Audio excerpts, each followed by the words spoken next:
ये है prime minister youth scheme का न्यू लैपटॉप जो कि सन 2023 में पिछली गवर्नमेंट ने जो है वो अपने स्टूडेंट्स को दिया था। Prime minister youth scheme laptop, ये लैपटॉप लिनोवो में आया है और ये लैपटॉप काफ़ी बेहतरीन लैपटॉप है। ये 12th जनरेशन लैपटॉप है और अगर इसके प्रोसेसर की बात करें तो कोर i5 सीरीज़ में ये 12th जनरेशन लैपटॉप है।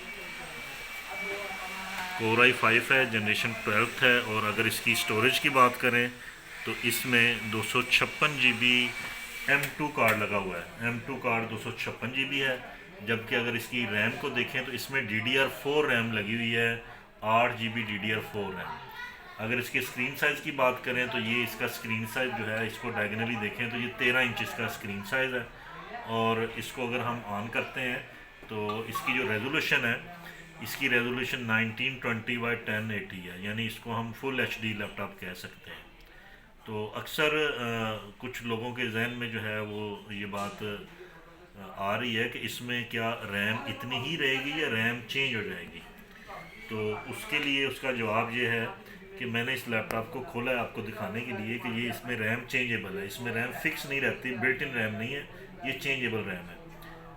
ये देखिए, इसकी हम अगर प्रॉपर्टीज़ में जाते हैं तो ये i5 में 12th जनरेशन लैपटॉप है। और अगर इसकी क्लॉक स्पीड देखें तो 1.3 गीगाहर्ट्ज़ इसकी क्लॉक स्पीड है, 8 GB मेमोरी है और ये एक बेहतरीन लैपटॉप है। इसकी बैटरी टाइमिंग आलमोस्ट 12 से 15 घंटे तक इसकी बैटरी टाइमिंग है।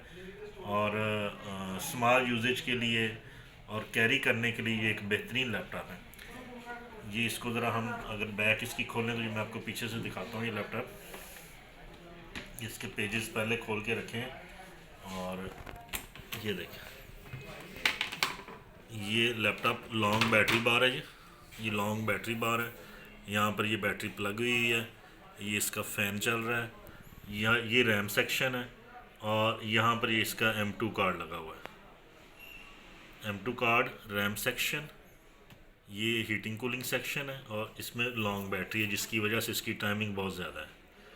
तो इसको जो है रैम का मैं आपको एक्सटेंड करने का तरीकाकार बताता हूँ। इसमें रैम कैसे एक्सटेंड होगी।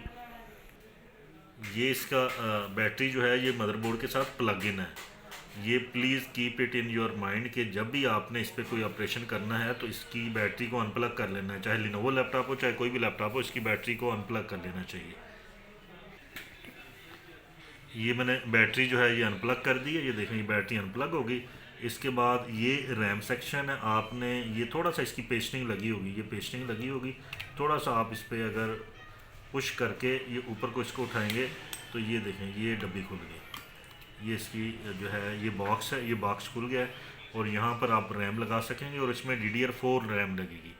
इसमें अब एक्चुअली एक रैम इसके साथ बिल्ट इन रैम है और एक इजाफी रैम है। इस टाइम देखना आप रैम नहीं लगी हुई, इट मीन्स कि इसकी जो रैम है जिस पे ऑलरेडी ये फंक्शन कर रहा है वो बिल्ट इन रैम है। और आप इसमें एक नई रैम भी प्लग कर सकते हैं। DDR4 रैम आप इधर प्लग करें, उसके बाद इसको जो है बॉक्स को आप बंद कर लें फॉर सिक्योरिटी पर्पज़ और बैटरी की जो केबल है ये इंसर्ट करें और लैपटॉप को पैक करके आप रैम को चेंज करें, रैम को आराम से चेंज कर सकते हैं। तो ये लैपटॉप जो है रिकमेंडेड लैपटॉप है। इसमें आप छोटे काम से लेके काफ़ी हद तक आप प्रोफेशनल लेवल तक इसमें आप वर्किंग कर सकते हैं।